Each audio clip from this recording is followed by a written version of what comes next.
विश्वास है कि युधिष्ठिर हस्तिनापुर के सम्राट होने के लिए सबसे अधिक योग्य है।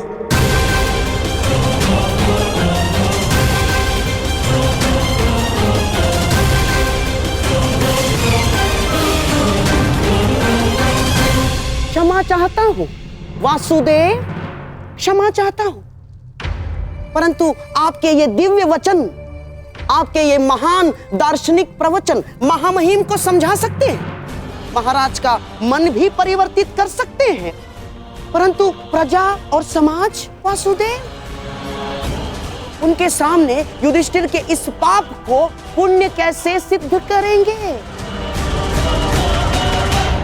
यदि युधिष्ठिर को सम्राट बना दिया गया तो कल को यही उदाहरण देगा, एक ही स्त्री के साथ कई पुरुष विवाह करेंगे वासुदेव। अनाचार, घोर घोर अत्याचार नहीं होगा वासुदेव। हाँ मामा श्री, आपने उचित कहा है। हम ऐसे व्यक्ति को ना युवराज स्वीकार कर सकते हैं और ना ही सम्राट। युवराज पद चाहिए तो युद्ध करके ही लेना होगा, अन्यथा नहीं। अद्भुत, आप तो शीघ्र ही अंतिम निर्णय पर पहुंच गए युवराज दुर्योधन।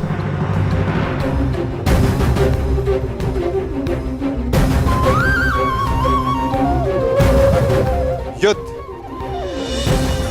किसी भी समस्या का अंतिम हल होना चाहिए, विशेषकर तब जब समस्या पारिवारिक हो। भाई भाई के मध्य युद्ध केवल विनाश को जन्म देता है। तो आप क्या हल सुझाना चाहते हैं वासुदेव? शांति, शांति ही हल है। आप तो देख ही रहे हैं ना वासुदेव, जो एक साथ रह नहीं सकते उनके मध्य शांति कैसे आएगी?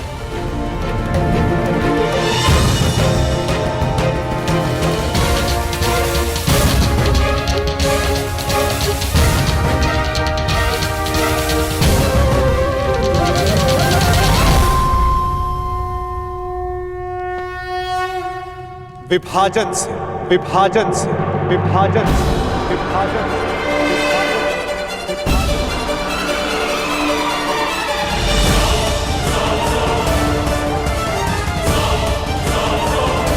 यदि दो लोग परस्पर प्रेम और शांति से नहीं रह सकते, यदि वे एक दूसरे की कार्यशैली और सोच का आदर नहीं कर सकते, तो उन्हें एक दूसरे से दूर रहना चाहिए।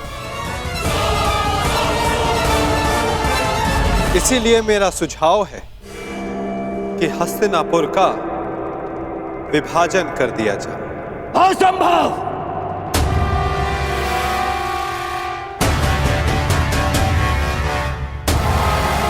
कोई विभाजन नहीं होगा। हस्तिनापुर के सम्राट मेरे पिता हैं, उनके पश्चात सब कुछ मेरा है, और जो मेरा है वो मैं कदापि बंटने नहीं दूंगा। हस्तिनापुर के लिए तुम्हारा ममत्व प्रशंसनीय है कुमार, परंतु सारे निर्णय ममत्व और क्रोध जैसी भावनाओं पर नहीं लिए जा सकते। ये भावना का नहीं, आत्मसम्मान का प्रश्न है वासुदेव। और माना कि आप हस्तिनापुर के निकट संबंधी हैं, परंतु इतने निकट संबंधी भी नहीं कि हस्तिनापुर को बांटने का निर्णय ले सके ना। मैं तो केवल सुझाव दे रहा हूं गांधार नरेश। अंतिम निर्णय तो गंगा पुत्र और महाराज धृतराष्ट्र को लेना है। क्षमा करें वासुदेव, मैं ये सुझाव अस्वीकार करता हूं।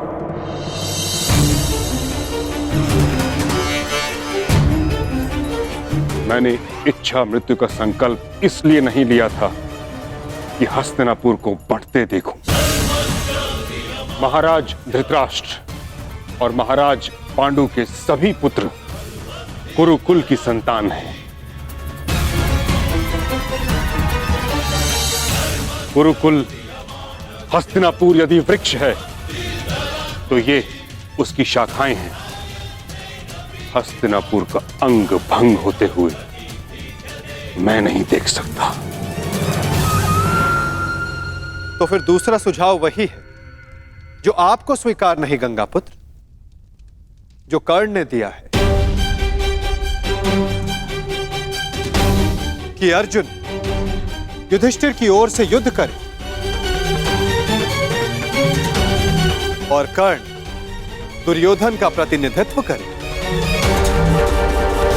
जो विजयी हुआ सम्राट पद उसका, हस्तिनापुर उसका, राज्य उसका।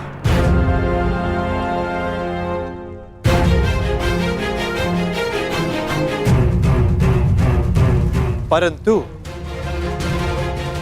वृक्ष की एक शाखा तो फिर भी कटेगी ही। परंतु मैं ताचरी ने ठीक कहा, हस्तिनापुर का विभाजन स्वीकारा नहीं जा सकता।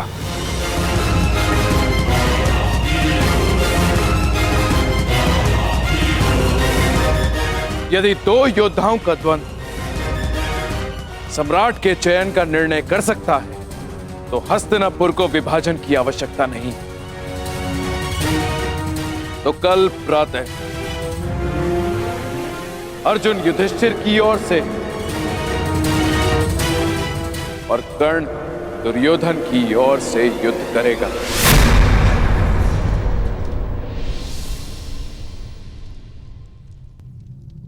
और निर्णय होगा कौन हस्तिनापुर का सम्राट बनेगा।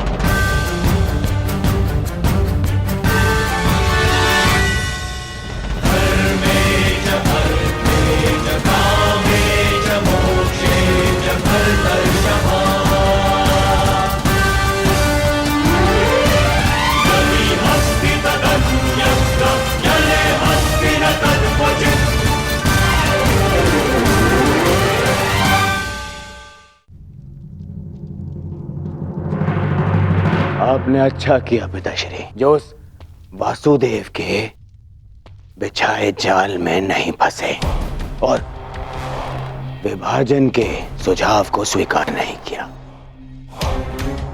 अब कल प्रातः कर्ण के बाण उस अर्जुन के बख्श बख्श कोई नहीं, उन पांडवों के स्वप्न को भी छन्नी छन्नी कर देंगे।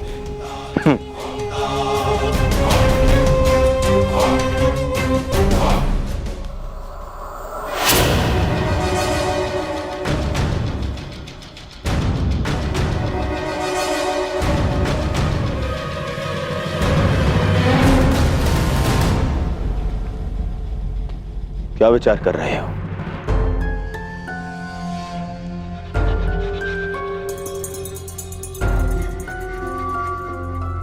मित्र, मैं विचार कर रहा हूं कि वासुदेव का सुझाव उचित है। देखो मित्र, यदि विभाजन होने के पश्चात सदा के लिए पांडवों से मुक्ति मिलती है तो विभाजन में कोई बुराई नहीं। बस कर्ण, बस, अब और नहीं। आज जिस प्रकार तुमने मेरे राज्याभिषेक का विरोध किया उसे भूला नहीं हूं मैं।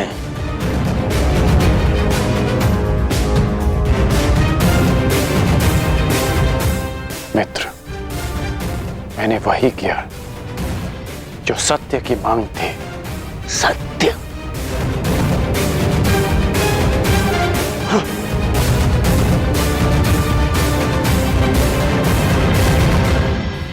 मैं तुम्हें सम्राट बनते देखना चाहता हूं मित्र, परंतु अनीति से नहीं। महाराज, आप ही बताइए, क्या विभाजन अनुचित है? कर्ण यथार्थ कह रहा है पुत्र। पांडवों को आधा राज्य देकर तुम्हारे सम्राट बनने का मार्ग कंटक विहीन हो जाएगा।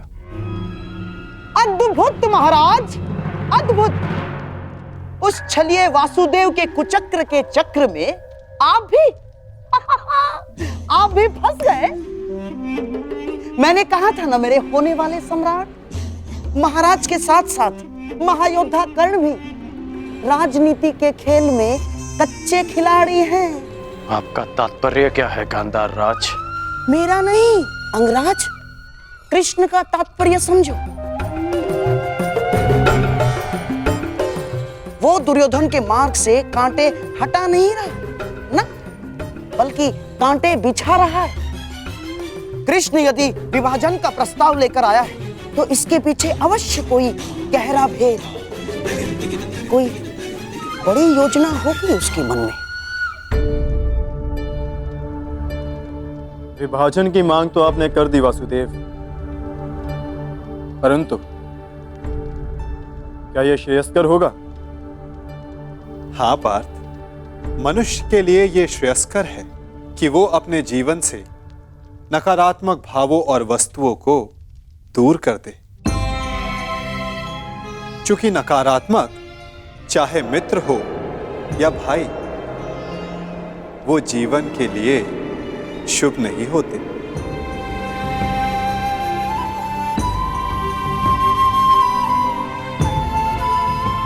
जो लोग हमसे ईर्ष्या करें, हमें आगे बढ़ने से रोके, उन्हें अपने जीवन से दूर कर देना ही श्रेयस्कर है।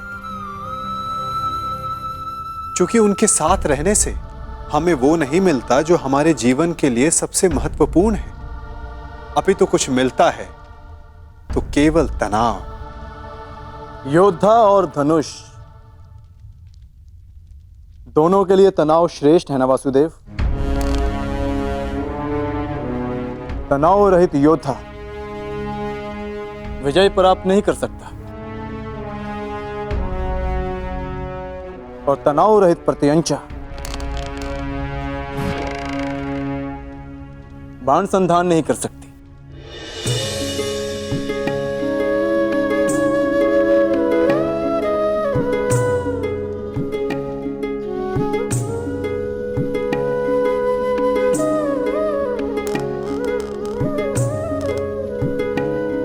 अच्छी बात कही अर्जुन,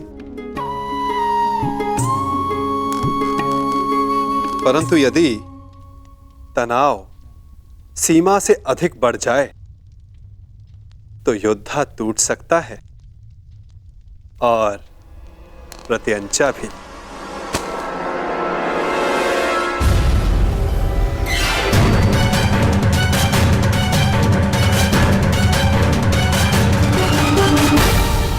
तुम युद्ध के नहीं, जीवन के योद्धा हो अर्जुन।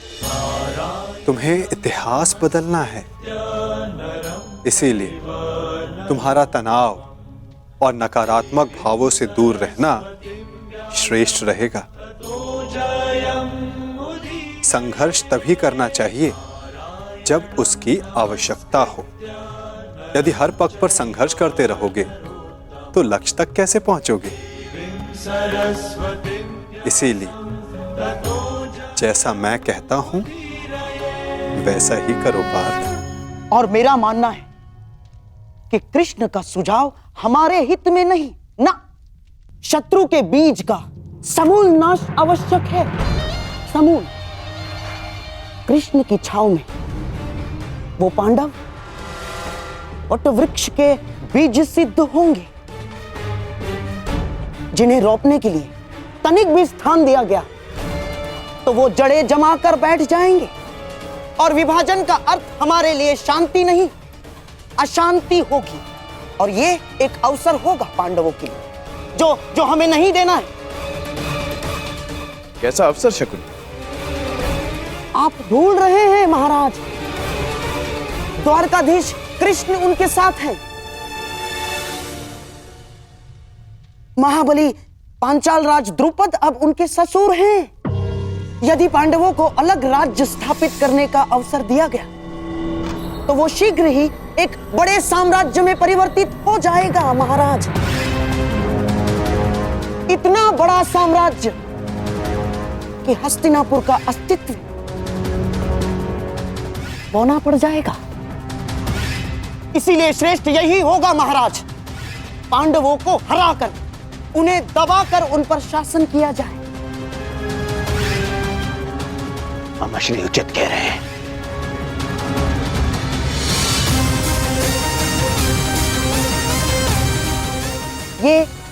ये संभव है महाराज। यदि अंगराज कर्ण अर्जुन के बाणों से डर ना गए हों,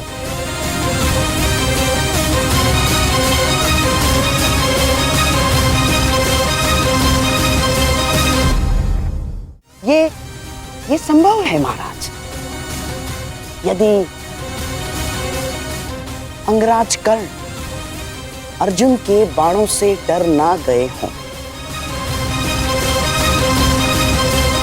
आप भूल रहे हैं गांधार राज कि युद्ध करके अपने मित्र को सम्राट बनाने के पक्ष में मैं सदा से हूं। वो मैं ही था जिसने युद्ध करके सम्राट के निर्धारण का सुझाव दिया था।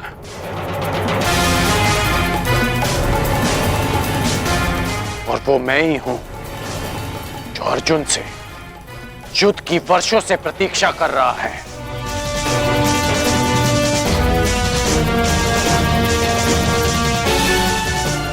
मैंने केवल अपने मित्र को एक विकल्प दिया और यदि उसने युद्ध का विकल्प चुना है तो युद्ध होगा।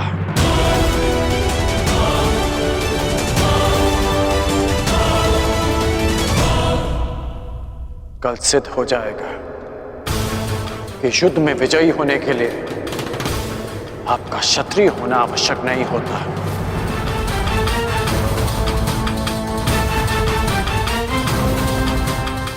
और कल यह भी सिद्ध होगा कि समय आने पर एक सूत भी इतिहास रच सकता है। कल मैं उस कर्ण को इतिहास बना दूंगा वासुदेव। अति उत्सुकता ठीक नहीं अर्जुन।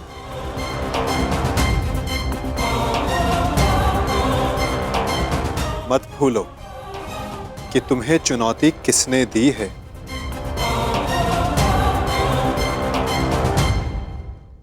कर्ण को कम मत आंकना। मत भूलो कि वो उस परशुराम का शिष्य है जो तुम्हारे गुरु के भी गुरु।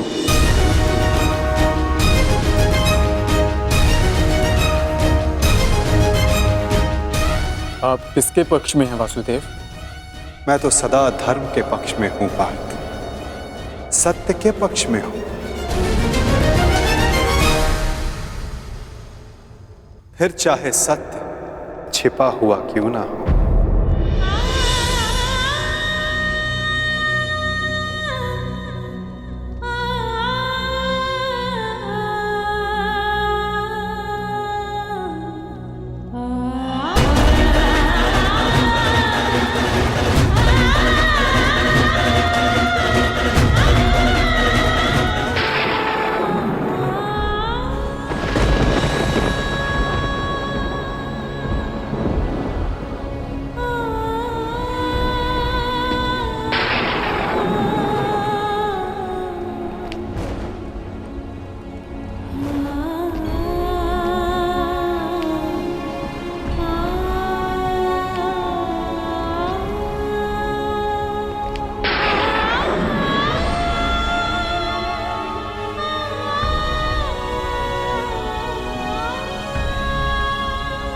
क्या हुआ बुआ? आप उदास हैं? उदास नहीं, चिंतित हूं। कृष्ण, क्या मैं अकेली हूं जो ये युद्ध नहीं चाहती? नहीं बुआ, आपके चाहने ना चाहने से कुछ नहीं होगा। जब वन में महाअग्नि लगी हो और एक वृक्ष को छोड़कर शेष जलना चाहें, तो अग्नि कौन रोक सकता है? मैं वृक्ष नहीं हूं माधव, मनुष्य हूं, एक माता हूं। इसलिए मैं नहीं चाहती कि ये युद्ध हो। अपने पुत्र के लिए चिंतित हो बुआ?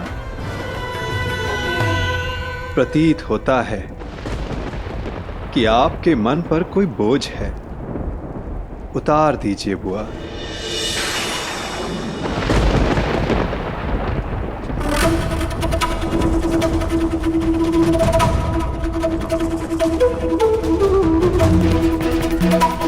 मैं अपने दोनों पुत्रों के लिए चिंतित हूं।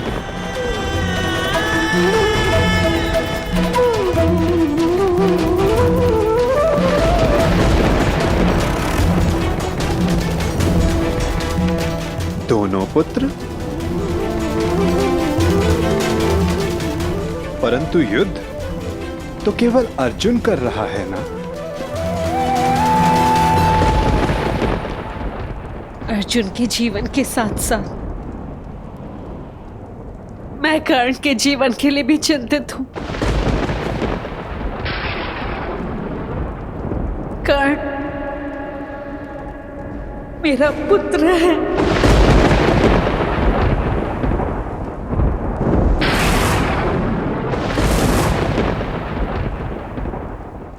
मेरा सबसे बड़ा पुत्र।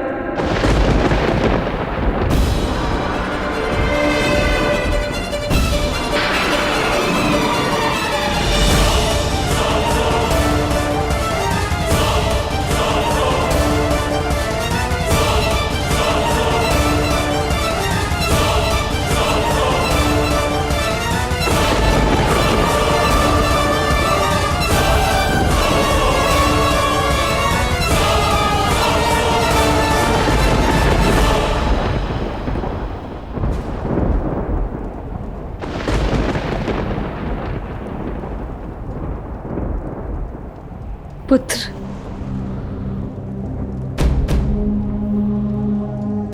मैं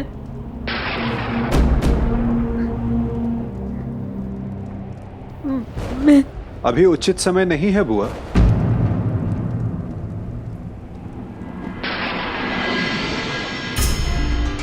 किस बात का उचित समय नहीं है वासुदेव? भावुक होने का, अपने मन और कर्म से नियंत्रण खोने का। चूंकि भाव हो या कर्म या वचन उचित स्थान और उचित समय पर ही शोभा देते हैं।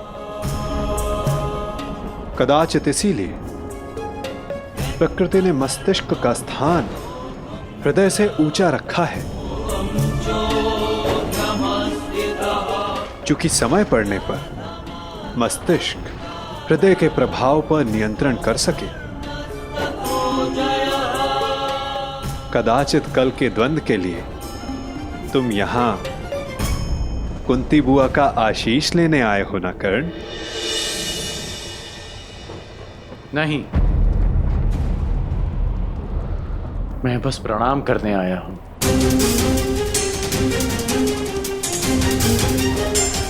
प्रणाम करोगे, आशीष नहीं लोगे? क्यों? क्योंकि विजयी होने का आशीष मांगकर मैं माता कुंती को धर्म संकट में नहीं डाल सकता। उस आशीर्वाद पर केवल उनके पुत्र अर्जुन का अधिकार है। तुम भी तो इन्हें माता कहकर पुकारते हो ना मित्र? तो इस नाते तुम भी इनके पुत्र हुए।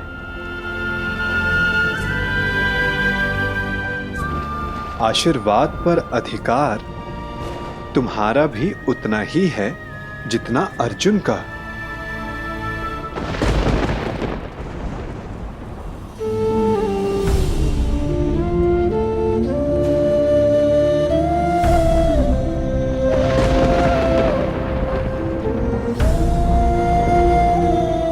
मैं यहां केवल कर्तव्य पालन के लिए आया हूं, अधिकार पाने नहीं।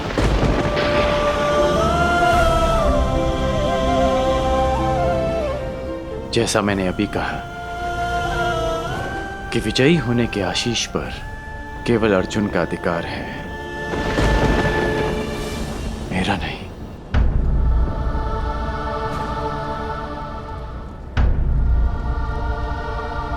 एक माता के लिए उसके पुत्र के विजय होने से अधिक उसका जीवित होना महत्वपूर्ण है।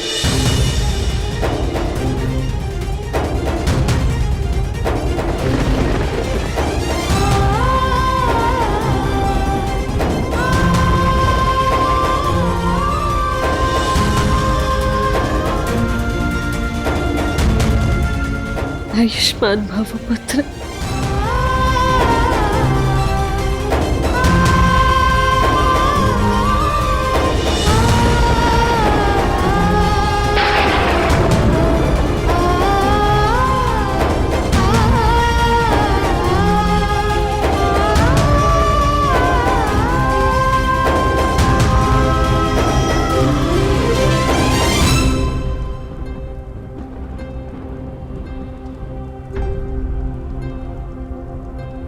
सत्य सम्मुख आएगा बुआ, परंतु उचित समय उचित स्थान पर।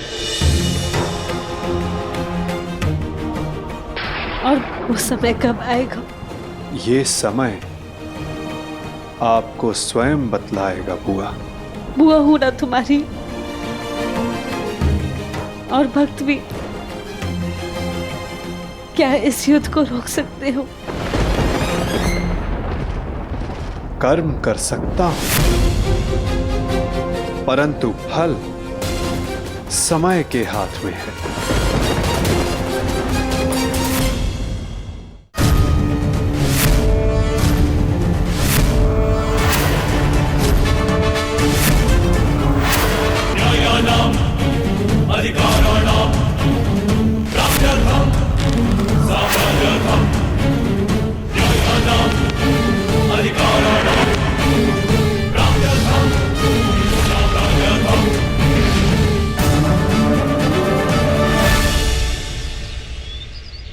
जिस परिवार को सुदृढ़ रखने के लिए मैंने मृत्यु को अपने से दूर रखा, उसका विभाजन मैं किस प्रकार देख सकता हूं? ऐसा कौन सा परिवार है जिसमें विवाद नहीं होता, परंतु विभाजन? क्या यही एक समाधान है? मुझे अपने कानों पर विश्वास नहीं हुआ था विदुर। वासुदेव जैसा विद्वान और बुद्धिमान विभाजन का सुझाव देता है। यदि मेरे वचनों से आपको पीड़ा पहुंची है तो मैं क्षमा प्रार्थी हूं गंगापुत्र, परंतु परिस्थितियां कभी कभी ऐसी हो जाती हैं कि परिवार को बांटना आवश्यक हो जाता है, विशेषकर तब जब परिवार के कुछ सदस्य शेष का विनाश चाहने लगे। मैं कह चुका हूं, मेरे जीवित रहते ऐसा कभी नहीं होगा। मुझे विश्वास है कि मैं अपने पुत्रों को एक रखने में सक्षम हूं। क्षमा चाहूंगा गंगापुत्र, परंतु ऐसा हो चुका है, वो भी आपके जीवित होते हुए। और रही बात आपके विश्वास की, तो वो लाक्षागृह की अग्नि में भस्म हो चुका है। क्या कह रहे हैं आप? दुर्योधन और शकुनी ने पुरोचन से वारणाव्रत में जो भवन बनवाया था, वो भवन लाक्षागृह था। वो पांडवों को भेंट देने के लिए नहीं, अपितु पांडवों को अग्नि की भेंट चढ़ाने के लिए था गंगापुत्र। मुझे विश्वास नहीं। तो आप महात्मा विदुर से पूछिए, यदि वो समय रहते पांडवों को सावधान नहीं करते, तो आज आपके पांचों पौत्र जीवित नहीं होते। वासुदेव ठीक कह रहे हैं तातश्री। तुमने मुझे बताया क्यों नहीं विदुर? आपको कष्ट होता तातश्री। पांडवों की रक्षा मैंने कर ली थी, परंतु सत्य जानने के पश्चात कौरवों की रक्षा आपसे कोई नहीं कर पाता। यदि कौरवों और पांडवों को साथ रखा गया तो मुझे खेद है गंगापुत्र, कहीं हस्तिनापुर स्वयं एक लाक्षागृह में परिवर्तित ना हो जाए। स्पष्ट कहिए वासुदेव। तो सुनिए, द्रोण शिष्य और परशुराम शिष्य दोनों पराजय स्वीकार नहीं करेंगे। ना ही दोनों में युद्ध कौशल की कमी है, ना ही अस्त्रों का अभाव। तो निश्चित रूप से युद्ध भयंकर होगा। एक को विजय मिलेगी, एक को वीरगति। इस प्रश्न का उत्तर अवश्य मिल जाएगा कि हस्तिनापुर का अगला सम्राट कौन होगा। परंतु पांडवों और कौरवों के मध्य बैर समाप्त नहीं होगा गंगापुत्र। उनके ईर्ष्या और प्रतिशोध की अग्नि समाप्त नहीं होगी। कई लाक्षागृह सजेंगे और निश्चित रूप से हस्तिनापुर के प्रारब्ध में केवल युद्ध रह जाएगा, केवल रक्त रह जाएगा, केवल प्रतिशोध रह जाएगा गंगापुत्र।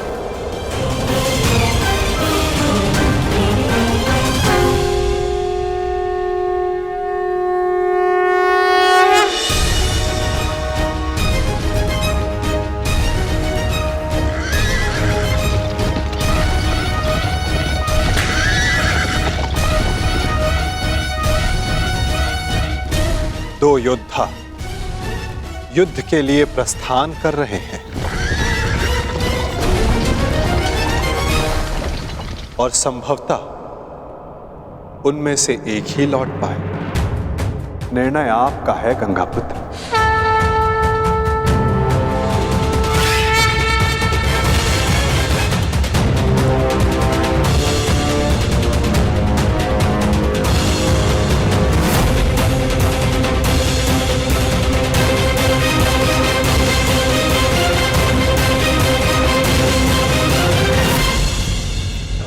हमारा द्वंद्व आज पूर्ण होगा। आज सूर्यास्त भी तुम्हारी रक्षा नहीं कर पाएगा। और ना इस बार मेरे पास तुम्हें छोड़ देने का कोई बहाना होगा, क्योंकि ना तुम ब्राह्मण वेश में आए हो, ना किसी का स्वयंवर जीत कर लौटे हो। अर्जुन, इस बार मैं अपना धनुष नीचे नहीं करूंगा और मैं तुम्हें प्रहार करने का अवसर नहीं दूंगा।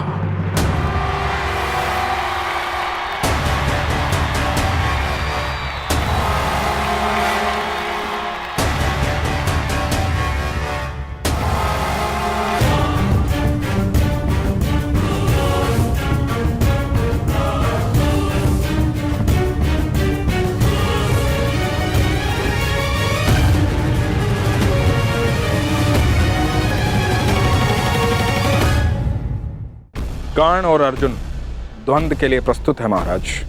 द्वंद्व प्रारंभ किया जाए ताज।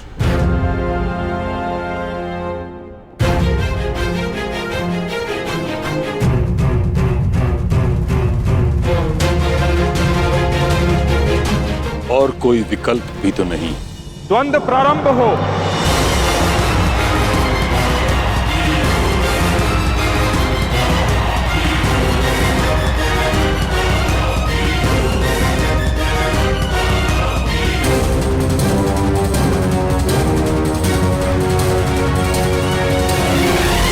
ये द्वंद्व नहीं, तुम्हारा सौभाग्य प्रारंभ हो रहा है मेरे होने वाले सम्राट। हाँ मामाश्री।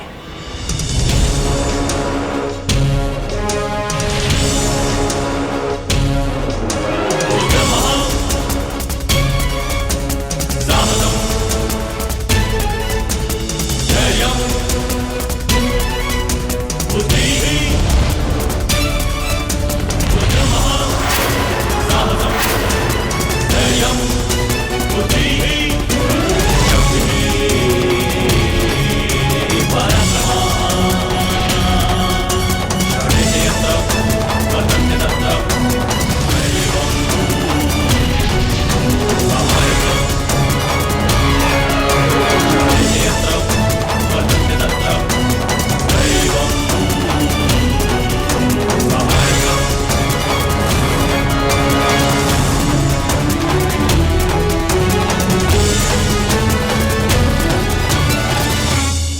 रुको।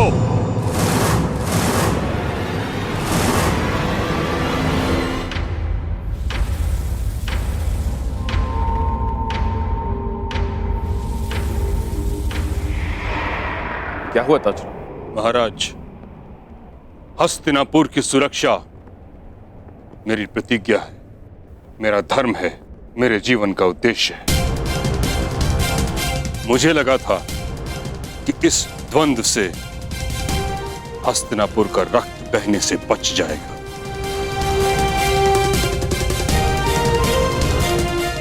परंतु अब मुझे प्रतीत होता है कि यह द्वंद्व हस्तिनापुर के हित में नहीं।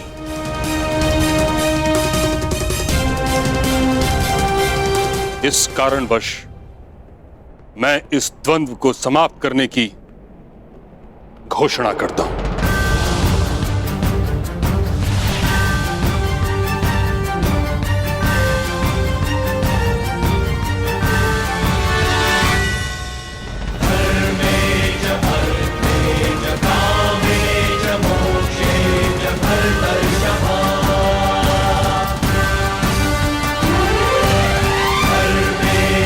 क्योंकि आज अंगराज की विजय हो या अर्जुन की, युधिष्ठिर सम्राट पद पे बैठे या दुर्योधन, इन भाइयों के मध्य का बैर और इनकी होड़ समाप्त नहीं होगी। परंतु पितामह, इसके अतिरिक्त और क्या हल है?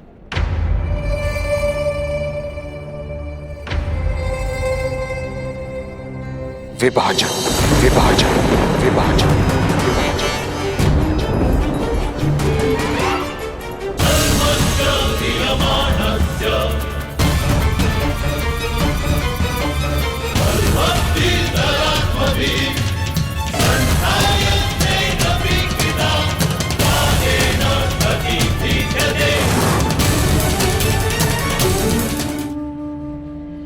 असंभव महाराज, असंभव।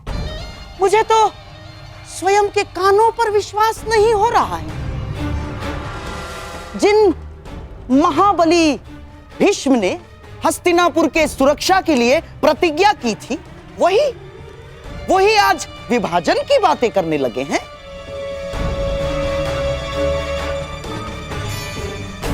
हे ईश्वर, किस दिशा में जा रहा है हस्तिनापुर? क्या यह उचित है?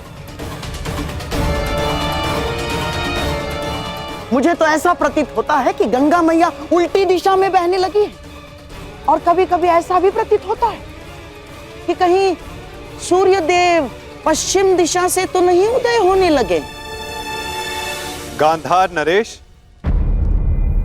गंगा पुत्र ने हस्तिनापुर के सिंहासन को सुरक्षित रखने की प्रतिज्ञा ली थी, और इस समय हस्तिनापुर की सुरक्षा उसके विभाजन में है।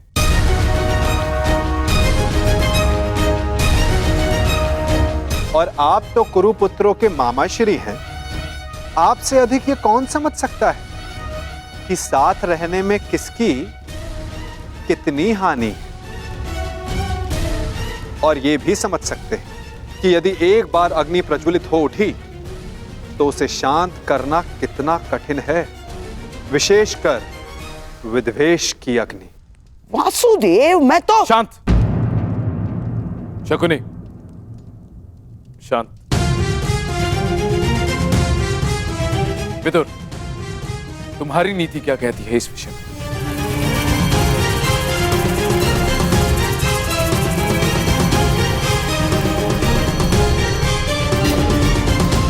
जब साथ रहते विकास अवरुद्ध हो तो विभाजन श्रेष्ठ है।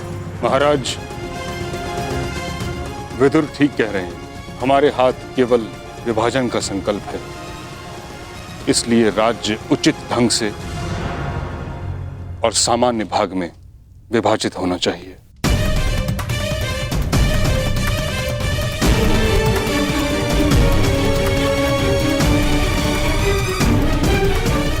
मामाश्री, मैं ये विभाजन यहीं समाप्त कर दूंगा। अभी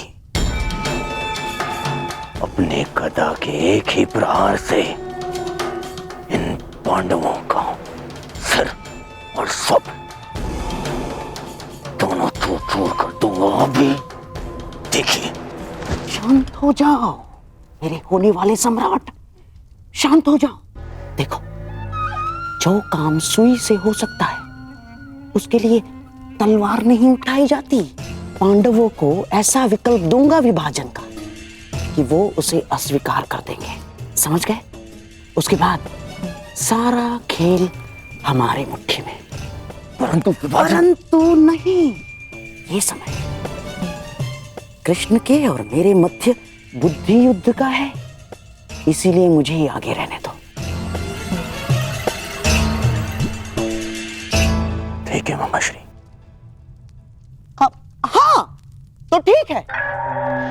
यदि दोनों पक्ष विभाजन के लिए प्रस्तुत हैं, तो यही सही। परंतु दाता और याचक, इन दोनों के मध्य एक नियम होता है। जो दे रहा है वो ही चयन करे। तो इसके नाते विभाजन में पांडवों को कौन सी भूमि मिलेगी, इसका विकल्प देने का अधिकार केवल दुर्योधन का है।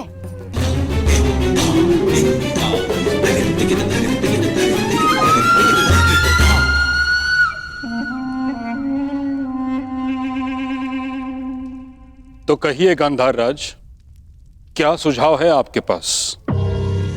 यदि पांडव विभाजन चाहते हैं तो हम उन्हें खांडव प्रस्थ देते हैं।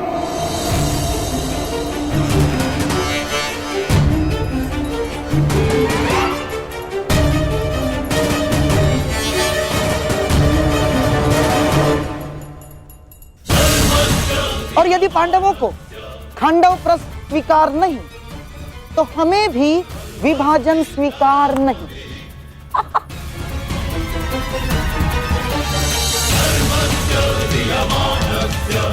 हाँ, तो पांडव यहीं रहे अपने भाइयों के साथ प्रसन्नता से।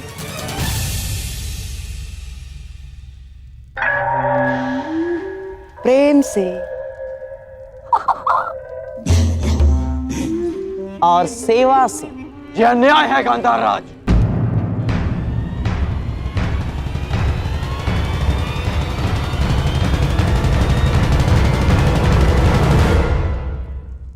मित्र, तुम देख लो कैसी अनुचित बात कर रही है। खांडव प्रस्थ, उस भूमि पर कांटे तक नहीं उगते, बंजर भूमि है वो, अंग से भी अधिक बंजर, जैसे आप शापित हो। महाराज, यदि विभाजन नीति अनुसार करना है, पांडवों को वो भूमि देना नीति का अपमान है।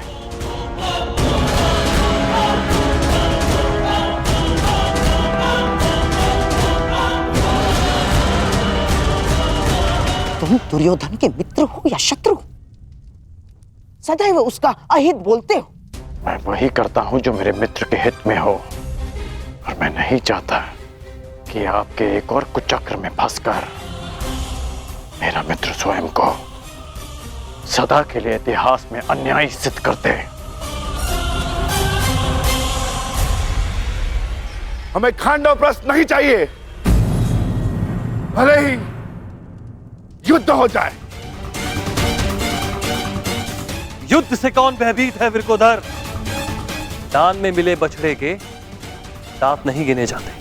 क्षत्रिय दान नहीं लेता, युद्ध करके अपना अधिकार प्राप्त करता है। अर्जुन, तुम्हारे बाणों का उत्तर भी है मेरे पास।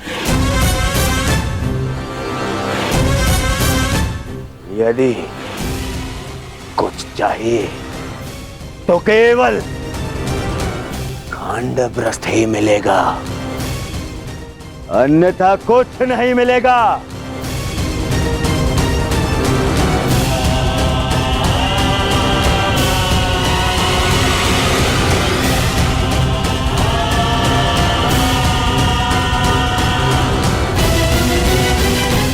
ये क्या कर रहे हो मित्र? इस अन्याय का भाग मत बनो। अन्याय? अपना अधिकार पाने में कोई अन्याय नहीं है मित्र। राजा राजा मेरे पिता हैं, इसीलिए हस्तिनापुर पर केवल मेरा और मेरा अधिकार है। इस राजसभा में अब या तो उन्हें वो मिलेगा जो मैं चाहता हूं, अन्यथा वो जिसकी तुम्हें आकांक्षा है, और वो युद्ध है, युद्ध। इसलिए मामा श्री जो कर रहे हैं उन्हें करने दो। परंतु यदि पांडवों ने खांडवपुरा स्वीकार कर लिया तो क्या करोगे?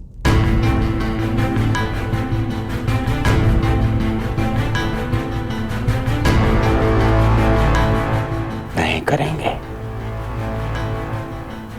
देखते जाओ।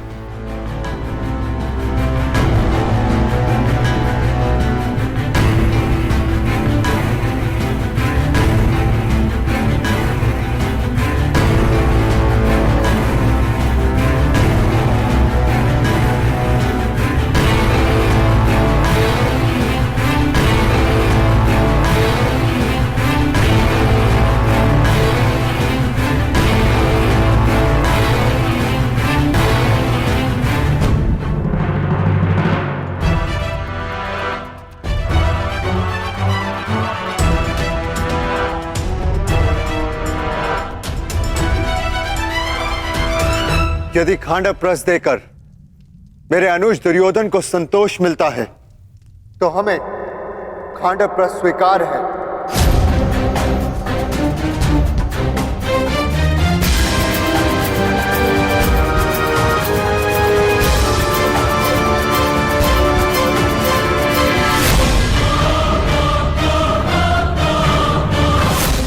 हम 5 भाई जहां भी एक साथ हो, वो स्थान भले ही बंजर हो, लेकिन हमारे लिए स्वर्ग से कम नहीं।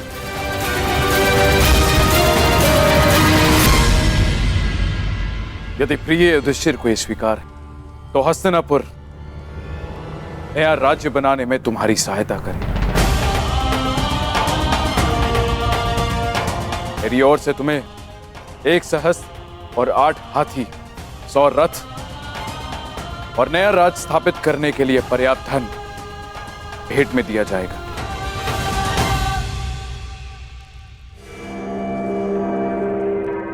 परंतु पुत्र, इसके बदले मुझे भी तुमसे कुछ चाहिए।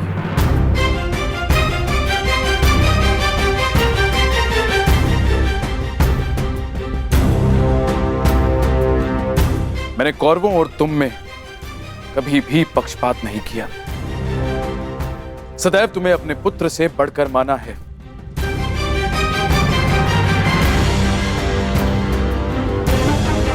तुम 5 भाई सर्वशक्तिशाली हो, पांचाली जैसी चतुर भार्या है तुम्हारे पास, परंतु पुत्र, इस जन्मांध धृतराष्ट्र के पास कोई मार्गदर्शक नहीं। गांधारी और मुझे पथ दिखाने वाला कोई तो चाहिए पुत्र, कोई ऐसा जिसके समीप रहने से मेरे भ्राता पांडु की स्मृति बनी रहे। इसीलिए मेरी इच्छा है पुत्र कि तुम्हारी माता कुंती यहीं हस्तिनापुर में रहे।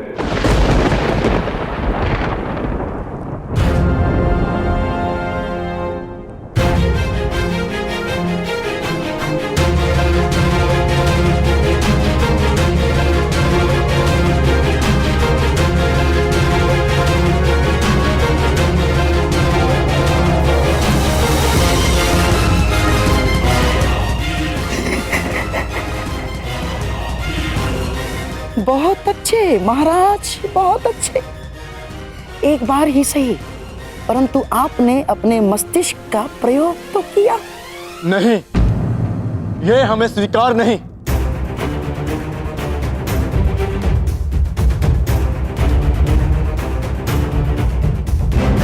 हाँ, यदि यही विभाजन की शर्त है तो हमें स्वीकार नहीं चाहिए पिताश्री। महाराज, आप ऐसी शर्त क्यों रख रहे हैं? क्यों एक माता को अपने पुत्रों से दूर कर रहे हैं आप। मैं कुंती को पांडवों से दूर नहीं कर रहा हूं अंगराज। मैं पांडवों को सदा अपने समीप रखने की कोशिश कर रहा हूं।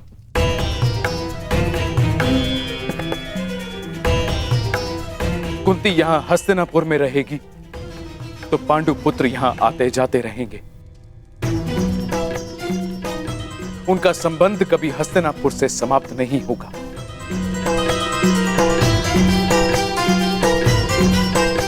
मेरी आंखें देख नहीं सकती, परंतु पांडु पुत्रों का स्वर मुझे सुनने को तो मिलता रहेगा।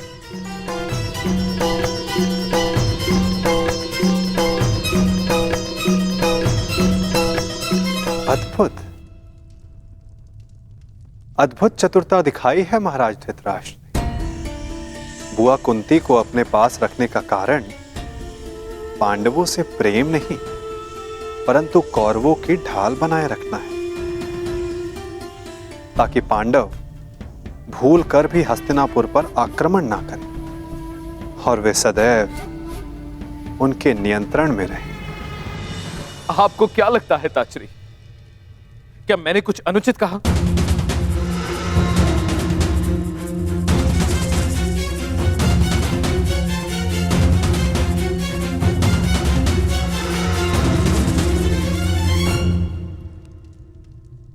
हम अपनी माता के बिना नहीं जाएंगे। भले जो भी हो, माता हमारे साथ ही जाएंगी। मैं कहाँ रहूंगी? ये निर्णय लेने का अधिकार मेरा है।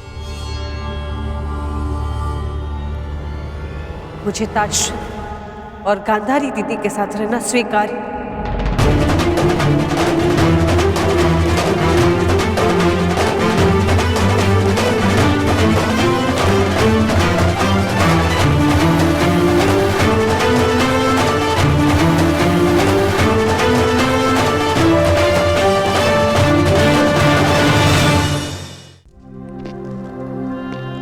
परंतु माता, यह असंभव है। हम आपके बिना नहीं जा सकते। ये मेरी आज्ञा है भीम।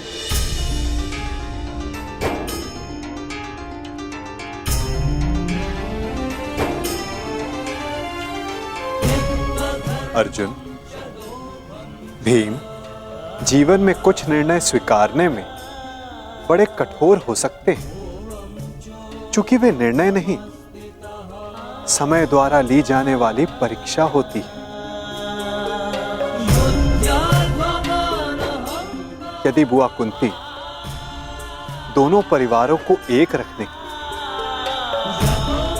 महाराज धृतराष्ट्र की इच्छा पूर्ण करने के लिए इतना बड़ा बलिदान दे रही है, तो आप सबको इसका सम्मान करना चाहिए।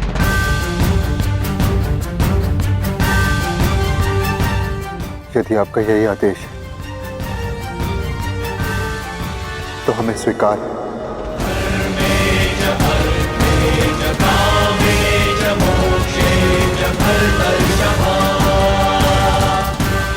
पितामह और माता से दूर रह पाना कठिन और कष्टप्रद होगा, परंतु आपकी इच्छा पूर्ति के लिए हम आपको छोड़कर खांडवप्रस्थ जाएंगे।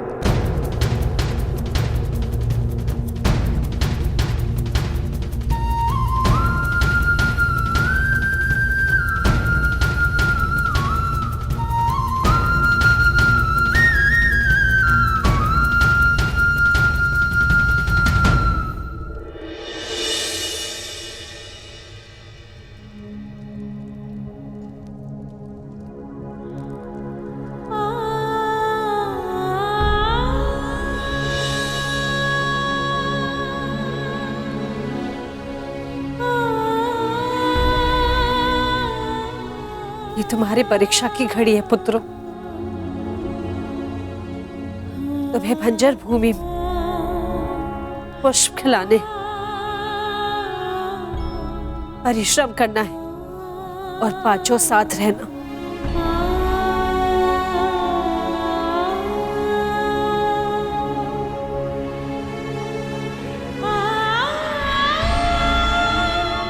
पुत्री पांचाली।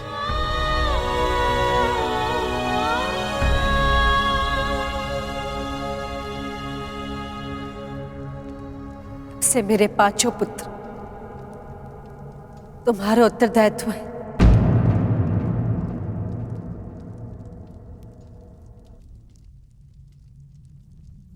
युधिष्ठिर तो सज्जन है, परंतु अर्जुन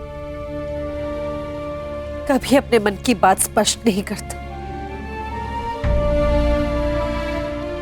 इसलिए उसका मन समझने का प्रयास करना। और भीम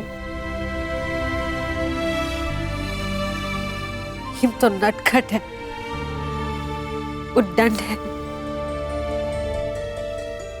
और इसके भोजन का विशेष ध्यान रखना।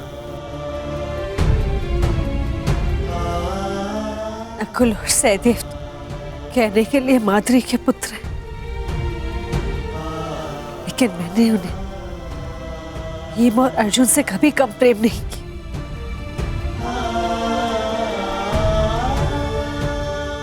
अब तक मैंने इन 5 भाइयों को एक रखा,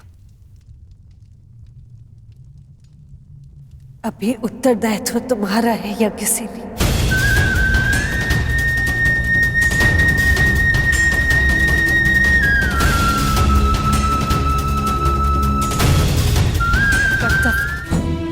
संतान के साथ रहने में नहीं, अभी तो उन्हें अपनी आंचल की छाव से मुक्त कर देना, ताकि वो अपना व्यक्तित्व स्वयं गढ़े। कदाचित विभाजन के माध्यम से अगर नियति ने मुझे संदेश दिया जो मुझे स्वीकार है,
क्या है पितामह? ये सब हस्तिनापुर के नागरिक हैं पुत्रों।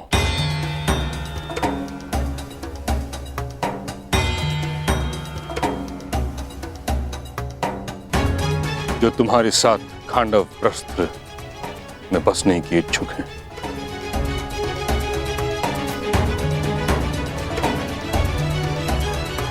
जाओ पुत्रों, जाकर एक नया प्रारंभ करो, एक युग का, एक व्यवस्था का, एक राज्य का। और ये सिद्ध कर दो कि तुम्हें वह भूमि इसलिए नहीं मिली क्योंकि तुम्हारे पिता कभी राजा थे, बल्कि इसलिए क्योंकि तुम सभी इसके योग्य हो।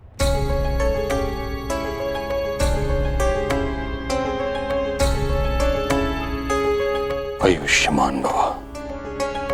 समय सी शक्ति है,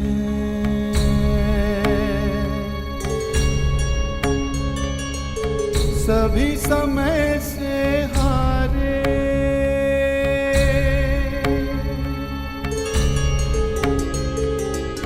समय सी शक्ति है, सभी समय से हारे,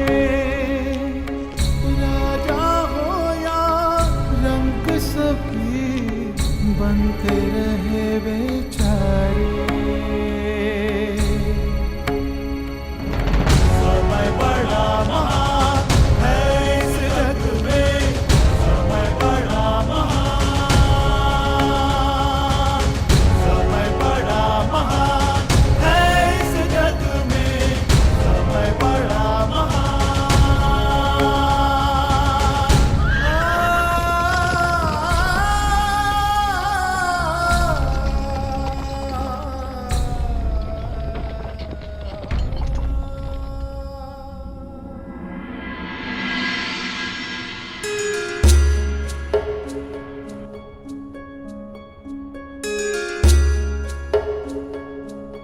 क्या अब भी अपने चैन से संतुष्ट हो कर्ण? हाँ वासुदेव,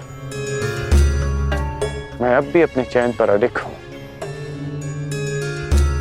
क्योंकि इस समय मेरे मित्र को मेरी सबसे अधिक आवश्यकता है।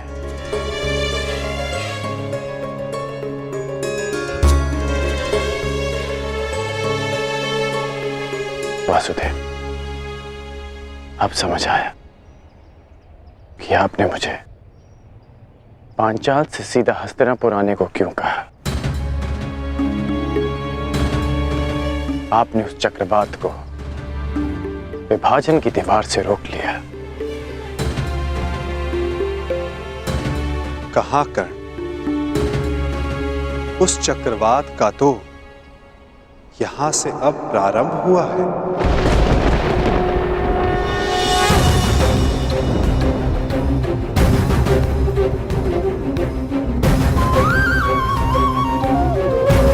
अर्थात ये सब आपकी योजना है।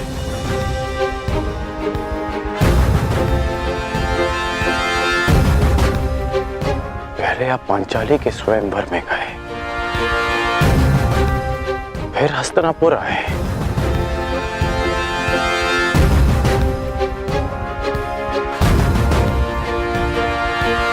आपकी वास्तविक योजना क्या है?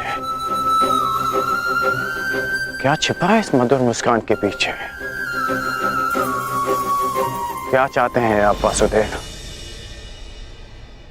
मैं तो केवल तुम्हें अपने पक्ष में चाहता हूं कर्ण। मैं तो आप ही के पक्ष में हूं वासुदेव,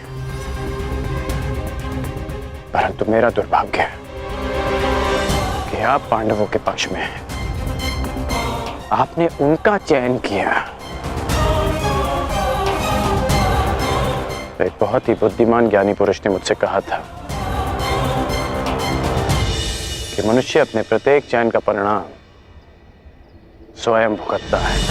और इसी कारण वो तथाकथित ज्ञानी पुरुष तुम्हारा अत्यधिक सम्मान करता है अंगराज। चूंकि युद्ध हो या परिणाम का पालन, तुम अन्य सबसे भिन्न होकर और उनसे एक पग आगे भी। हो सकता है, परंतु आप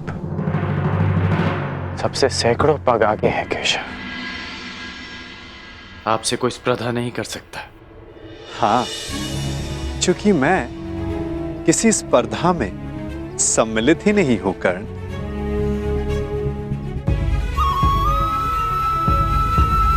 अब मुझे जाना होगा। परंतु न जाने क्यों मुझे यह आभास हो रहा है कि हमारी भेंट शीघ्र होने वाली है।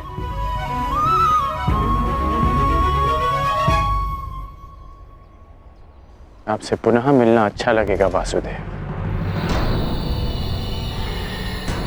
बस इतनी सी आशा है कि कूटनीति का फिर से कोई खेल ना हो। मैं कूटनीति नहीं खेलता कर्ण। मैं तो बस नीति के लिए मार्ग बनाता हूं। जहां कोई पथ ना हो वहां पथ प्रदर्शन करता हूं। सारथी जो हूं।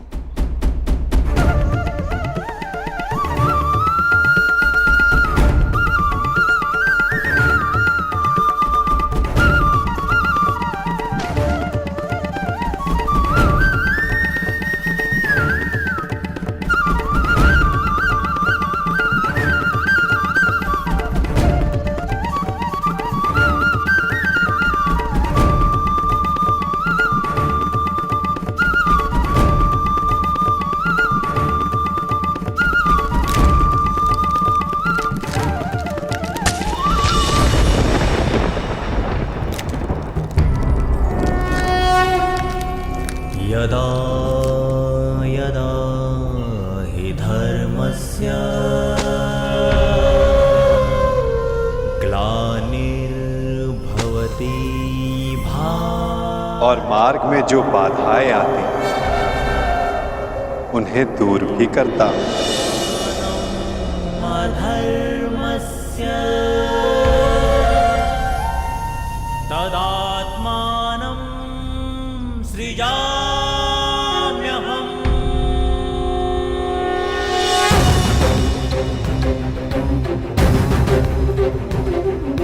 परित्राणाय साधूनां विनाशाय च दुष्कृतां।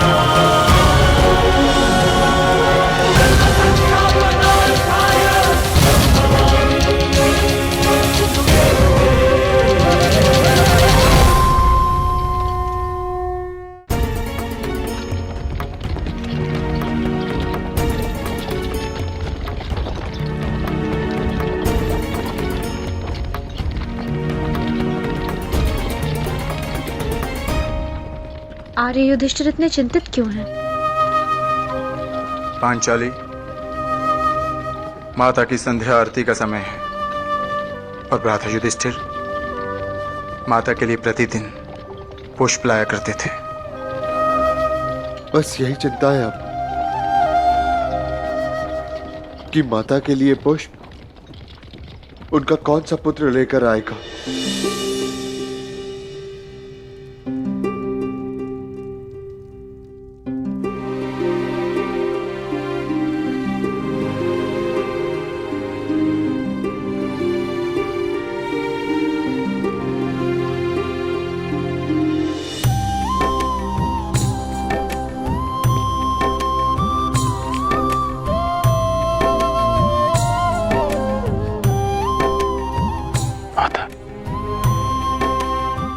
पुत्रों के हस्तिनापुर से जाने का खेद है मुझे। मैं एक माता की आंचल की रिक्तता नहीं भर सकता, परंतु उसके संध्या आरती की एक छोटी सी आवश्यकता अवश्य पूर्ण कर सकता।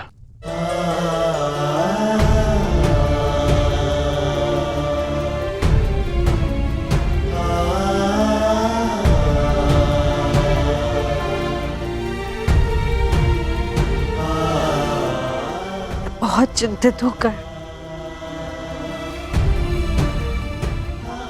उस बंजर खांडव प्रस्थ में न जाने मेरे पुत्र किन कठिनाइयों में होंगे।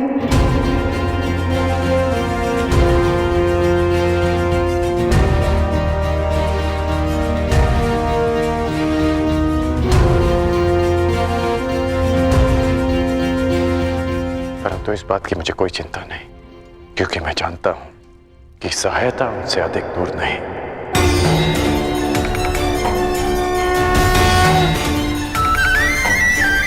श्री कृष्ण गोविंद हरे मुरारी, हे नाथ नारायण वासुदेवा। मेरा विश्वास कीजिए, सम्राट का पदभार उठाने में सक्षम हूं मैं।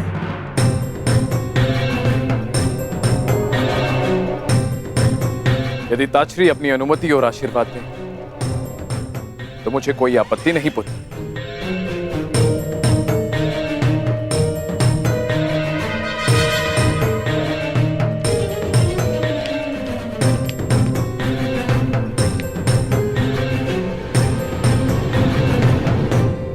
मेरा आशीर्वाद तुम्हारे साथ है दुर्योधन।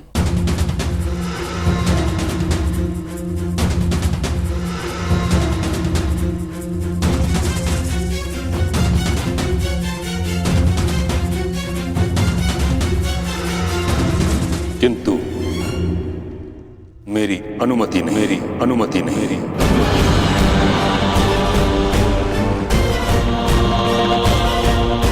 हस्तिनापुर का संरक्षक होने के नाते सिंहासन के उत्तराधिकारी पर मेरा पूर्ण विश्वास अनिवार्य है, और तुमने अब तक ऐसा कुछ किया नहीं है दुर्योधन, जिस कारण तुम इस पद के योग्य माने जाओ। तो आज्ञा दीजिए महामहिम। मैं अपने मित्र दुर्योधन के लिए दिग्विजय करना चाहता हूं। कदाचित तुमने ठीक से सुना नहीं कारण मैंने क्या कहा। मैंने कहा दुर्योधन को स्वयं अपनी योग्यता सिद्ध करनी होगी।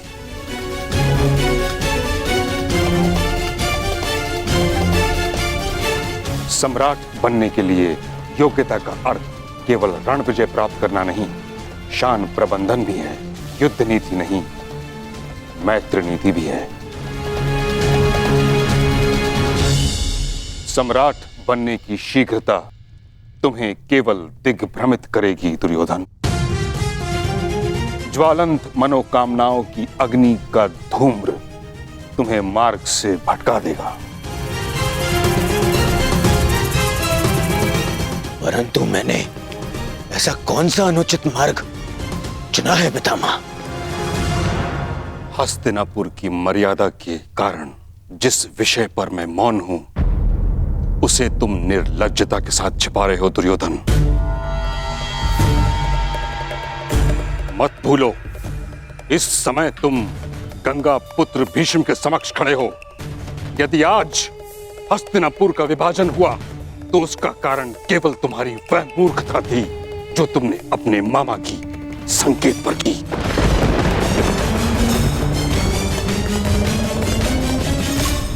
लक्ष्य ग्रह की अग्नि में हस्तिनापुर को जलते हुए नहीं देख सकता था मैं।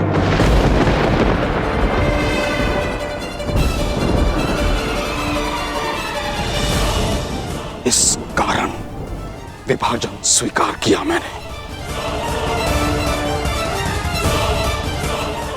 और अब जब तक मुझे यह विश्वास नहीं हो जाता कि तुम नीति से शासन करने में सक्षम हो, कुचक्र से नहीं, तब तक मैं तुम्हारे अभिषेक की अनुमति नहीं दूंगा।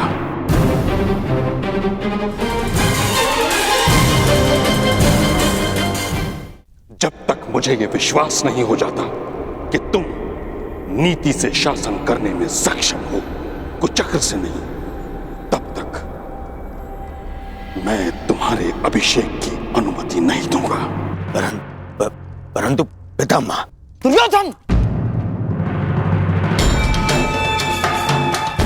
अभी तुम इतने बड़े नहीं हुए कि गंगा पुत्र के सुझाव का विरोध करो, समझे? महामहिम, बच्चा है, नहीं समझता कुछ बातें, परंतु मैं आपसे सहमत हूं और आपको विश्वास दिलाता हूं कि दुर्योधन अपने सिंहासन पर तभी अधिकार दिखाएगा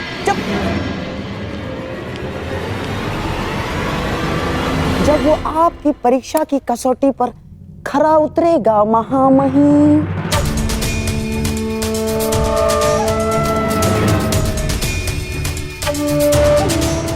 तुम मूर्खता मत करो। महामहिम की आंखों में लाक्षागृह की धधकती ज्वाला का प्रतिबिंब है। हमें कुछ और करना होगा मेरे होने वाले सम्राट। अब सम्राट युधिष्ठिर अपना राज्य संभालेंगे। आपका विनोद कभी कभी समझ में नहीं आता है। अभी तो मैं सही अर्थों में राजा भी नहीं बना और आपने मुझे सम्राट कहकर संबोधित कर दिया। सम्राट बनने में कौन सा भेद है धर्मराज? बस एक राजसूया यज्ञ करने की देरी भर है। शीघ्र ही आपके महल में सहस्त्रों राजा पधारेंगे। उपहास न उड़ाए वासुदेव। कैसा राजसूय यज्ञ, कैसा महल? इस समय तो यहाँ पर सर छुपाने के लिए वृक्ष की छाया भी नहीं है। जब राजा बन गए हो तो महल भी इतना शीघ्र बन जाएगा कि आभास तक नहीं होगा।